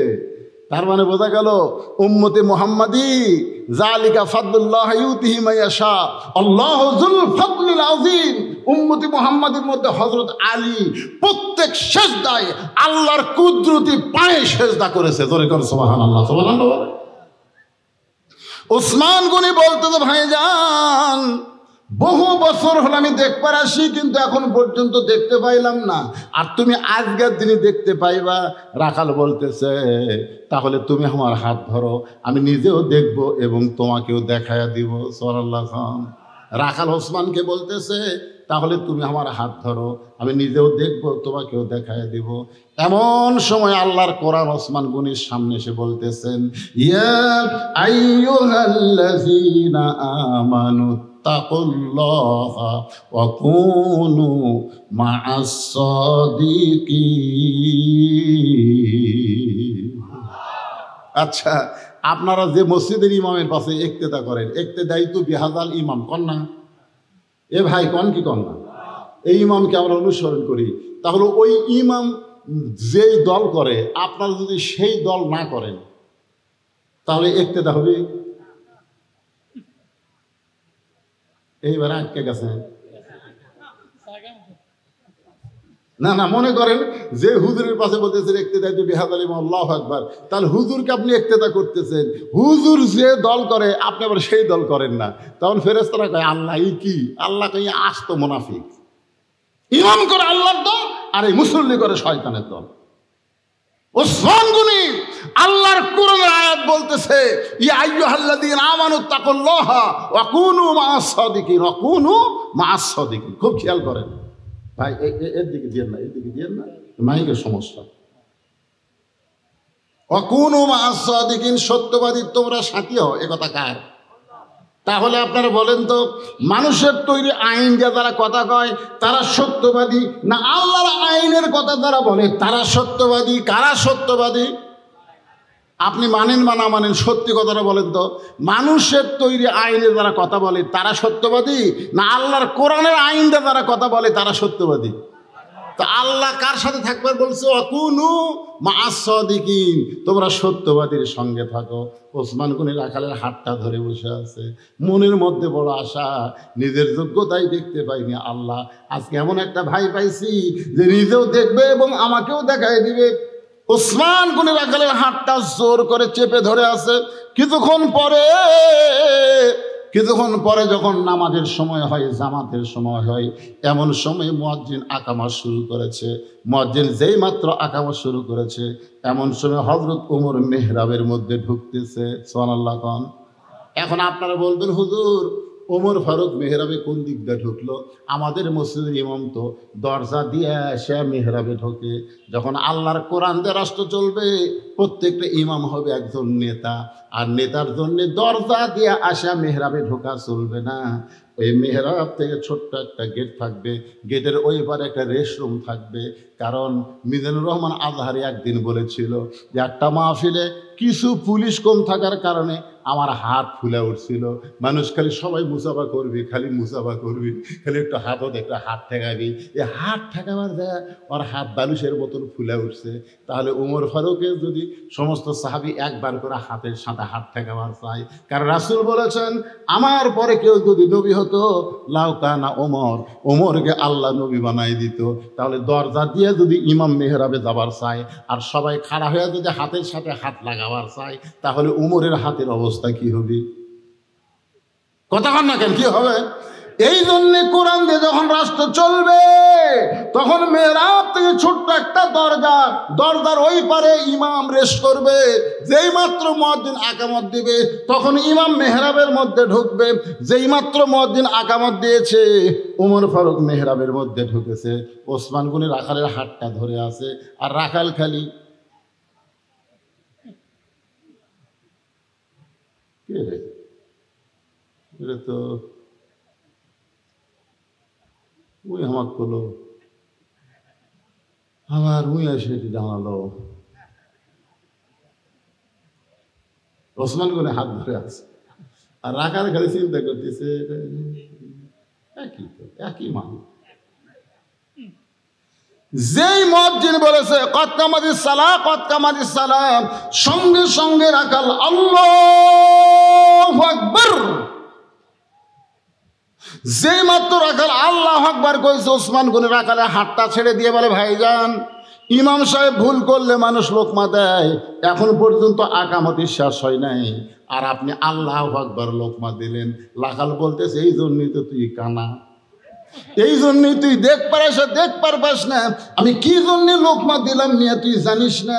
এই কথা যেই মাত্র রাখাল বলেছে, দ্বিতীয় কাতারের একজন সাহাবী দৌড়ে এসে রাখালের হাতটা হেসকা টান দিয়ে বলে, তোকে সামনে কাতারে দেখি আমার সন্দেহ হয়েছিল, এতক্ষণ যে মহান ব্যক্তি তোর হাতটা ধরেছিল, এই মহান ব্যক্তিকে তুই চিনিস? রাখাল বলতে যে ভাইজান আমি বারান্দাত নামাজ পড়ি ভাই, আমি ভিতরের কাউকে চিনবার পারি না। বলে আরে পাগল, যারা তুই কানা বলে তিরস্কার করতেছিস, এই মহান ব্যক্তি হলো আল্লাহর নবীর ডবল জামাই ওসমান গনি। যেই মাত্র বলেছে আল্লাহ নবীর ডবল জামাই ওসমান গনি, রাখাল চোখ দিয়ে দরদর করে পানি ছাড়ে আর কান্দার বলে, এই জন্যই তো আমি বারান্দায় নামাজ পড়ি, এই জন্য মসজিদের ভিতরে ঢোকার সাহস কোনোদিন পাইনি, কিন্তু ওই পথিক আমার সর্বনাশ করছে। ওমর ফারুকের দিকে আঙ্গুল দেখায় বলতেছে, ওই পথিক আমার সর্বনাশ করছে, ওই পথিক আমারে কইছে ওমরকে যদি দেখবার চাও তাহলে সামনে কাতারে দাঁড়াইবা, মেহরাবের মধ্যে যেই মানুষটাকে দেখবা সেই মানুষটি হলো হযরত ওমর। আমার সারা জীবনের সাধনা একটা বার আমি ওমরকে দেখতে চাই, কিন্তু ওমরকে দেখতে এসে ওই প্রতীককেই যদি মেহরাবের মধ্যে দেখতে পাই, তাহলে তোমরাই বলো লোকমা দেওয়া ছাড়া তো আমার উপায় নাই। আমি আল্লাহু আকবার লোকমা দিব, ওই প্রতীককে মেহরাব থেকে সরাই দিয়া ওই জায়গায় হযরত ওমরকে আমি এক নজর দেখতে চাই। হাজার হাজার সাহাবীরা কান্দে, সমস্ত সাহাবীরা কখন কাঁদতেছে, রাখাল চিল্লায় বলে বারান্দায় নামাজ পড়া ভালো, এই ভিতরে কেন কান্দাকান্দি শুরু হয়ে গেল? ওসমান গনি বলে, রাখাল ভাই ভিতরে কান্দার কারণ হলো তুমি যারে পথিক বলতেছ তিনি হলেন হযরত ওমর। গাছের গোড়া কাটলে গাছটা যেমন পড়ে যায়, রাখাল তেমনি পড়ে গিয়ে কাটা মুরগির মতন ছটফট করে আর বলে, আমির আল মুমিনিন, আমি আপনাকে তওবা পড়াইছি, আমি আপনাকে মুনাফিক কইছি, আমি আপনাকে ভণ্ড কইছি, এত কথা বলেছি গো আমির, অধম রাখালকে আপনি কিছুই বলেন নাই। ওমর ফারুক এক টানে ওই পড়ে যাওয়া রাখালকে এক টানে বুকের মধ্যে নিয়ে কপালে একটা চুমা দিয়ে বলে, ভাইজান, আমি এত কথা হজম করার পিছনে কারণ হলো আমি তোমাকে দেখি নাই, তোমার ভিতর আমার আল্লাহর কোরআন দেখা যায়। এই কোরআন দিয়ে যখন রাষ্ট্র চলবে তখন নেতাও যেমন ভালো হবে, কর্মীরাও ভালো হবে, কারণ কর্মীরা মানুষের কোনো আইন মানবে না। আর সোনার বাংলাদেশ আমরা তোমায় পেতে চাই। আপনারা কি বলেন, বাংলাদেশে অভাব আছে? আরে 2,40,000 কোটি টাকা পাচার করছে। কোটি 2,40,000 কোটি। চিন্তা করছে আমাদের বাংলাদেশ গরিব বাংলাদেশ, সোনার বাংলাদেশ ভাই। তাই আসুন, শুধু কোরআনের ওয়াজ শুনবো না, বাস্তবে আমরা আল্লাহর কোরআন হতে চাই। কোরআন হতে গেলে কোরআনওয়ালা মানুষের সঙ্গে আমাদের সম্পর্ক রাখার দরকার আছে না নাই? আল্লাহ যেন তৌফিক দেয়। বৃষ্টি হলো? মাশাআল্লাহ, আল্লাহ কবুল করেছে আজকের মাহফিলকে। কত কষ্ট করেছে এনার আল্লাহ, সমস্ত কষ্টের যে প্রতিদান হয় সে হেদায়েত স্বরূপ তাদের প্রতিদান দান করে দাও। ধরে কোন আমিন। সকলের জন্য দোয়া হবে। ইস্তেগফার পড়েন, ইস্তেগফার, আস্তাগফিরুল্লাহ। একজনও উঠবেন না, উঠবেন কেন? ভালো লাগছে তো, এত ভিজা মাটির উপর আপনারা বসে আছেন ঘন্টার পর ঘন্টা। আলহামদুলিল্লাহ। আস্তাগফিরুল্লাহ রাব্বি মিন কুল্লি জামবি ওয়া তুবু ইলাইহি লা হাওলা ওয়ালা কুওয়াতা ইল্লা বিল্লাহিল আলিয়্যিল আযীম। ভাই দোয়া করবেন। আল্লাহুম্মা আমিন। আল্লাহুম্মা আনতাস সালাম ওয়া মিনকাস সালাম তাবারাকতা ইয়া যাল জালালি ওয়াল ইকরাম। আয় আল্লাহ তাআলা, তোমার বান্দারা কত কষ্ট করে, কত মেহনত করে, কত সুন্দর করে আজকের জান্নাতের বাগান লাগাইছে। আল্লাহ গো, মেহেরবানি করে তোমার জান্নাতের বাগান যারা সুন্দর করে লাগালো কষ্ট করে, তাদের সকলকেই আল্লাহ তুমি হেদায়েত দিয়ে দিও। হেদায়েতের নূর তাদের গলায় পরায় দিও। আজকের মাহফিলকে আল্লাহ তুমি কবুল করে নাও। এই মাহফিলের শুরু থেকে শেষ পর্যন্ত যত আলোচনা হয়েছে আল্লাহ, এর মধ্যে যদি ত্রুটি হয়, ভুল হয়, মাফ করে দাও। এর যা হাদিয়া মঞ্জুর করো। সোনার মদিনায় নবী পাকের রওজা মুবারকে আল্লাহ কবুল করে নাও। তামাম আম্বিয়াই কেরাম, আসহাবে কেরাম, উম্মাহাতুল মুমিনিন, শহীদ শহীদান, জান্নাতুল বাকি, জান্নাতুল মাওয়া সহ পৃথিবীর যত গোরস্থানে যত মুর্দা শুয়ে আছে আল্লাহ, সকলের আরওয়াহ পরে হাদিয়া কবুল করো। আল্লাহ, এ ওয়াজাক করে একজন আল্লাহর ওলি শুয়ে আছেন আল্লাহ, তার রুহে মুবারকে হাদিয়া কবুল করো। আয় আল্লাহ তাআলা, আমরা যারা হাত তুলেছি, আমাদের জনম দুঃখনী মা যাদের দুনিয়াতে নাই, আল্লাহ গো, যাদের বাবা দুনিয়া থেকে চলে গেছে আল্লাহ, মেহেরবানি করে মা বাবার কবরকে জান্নাতের টুকরা বানিয়ে দাও। আল্লাহ, আমাদের দাদা দাদি, নানা নানি, আত্মীয় স্বজন, শ্বশুর শাশুড়ি যাদের কবরে গেছে আল্লাহ, কবরবাসীদের তুমি মাফ করে দাও। আল্লাহ আল্লাহ, এই গ্রামের মসজিদ মাদ্রাসাকে কিয়ামত পর্যন্ত কবুল করে নাও। আল্লাহ, গ্রামের সবাইকে মিলে মিশে মহব্বতে বসবাস করার তৌফিক দিয়ে দাও। আল্লাহ, যেই যুবকেরা কষ্ট করে মেহনত করে এত খাটনি করে জান্নাতের বাগান লাগাইছে, তাদের সকলকে 5 ওয়াক্ত নামাজি কবুল করে নাও। তাদের সকলকে ইসলামী আন্দোলনের কর্মী কবুল করে নাও। আজকের মাহফিলের সম্মানিত সভাপতিকে আল্লাহ তুমি কবুল করো। সম্মানিত সহ সভাপতিকে আল্লাহ তুমি কবুল করো। আজকের মাহফিলের প্রধান অতিথি ভাইজান আমার প্রবাসী বিদেশে থাকে, আল্লাহ তুমি তাকে কবুল করো। সমস্ত বিপদ আপদ মুসিবত থেকে হেফাজত করো। আজকের মাহফিলের বিশেষ অতিথি বরেণ্য অতিথিদের আল্লাহ তুমি কবুল করো। আলেম ওলামাদের কবুল করো, হাজী সাহেবদের কবুল করো, যুবকদের কবুল করো, কচি কাঁচা বাচ্চাদেরকে কবুল করো। পর্দার অন্তরালে আমার আবিদা সালিহা পর্দানিশি কবুল করে মা ফাতেমার চরিত্র দিও। আমাদের মধ্যে আমরা যারা অসুস্থ অবস্থায় আছি আল্লাহ সুস্থতার নিয়ামত গোটা বাংলাদেশে আল্লাহ তাআলা। আর আমরা শুধু কোরআন শুনতে চাই না, একটা ব্যবস্থা আমাদের করে দিও। আয় আল্লাহ তাআলা গোটা বিশ্বের মুসলমানকে হেফাজত করো। আরে গাজায় খাবার নিয়ে যাচ্ছে, ইসরায়েল হায়নারা সেইগুলো আটকায় দিচ্ছে। আল্লাহ গো, ফিলিস্তিনকে তুমি স্বাধীন মুক্ত দেশ করে দাও, গাজার মুসলমানকে হেফাজত করো। যারা দুনিয়া ছেড়ে বিদায় হয়ে গেছে আল্লাহ, তাদের শাহাদতের উচ্চ মর্যাদা দান করে দিও।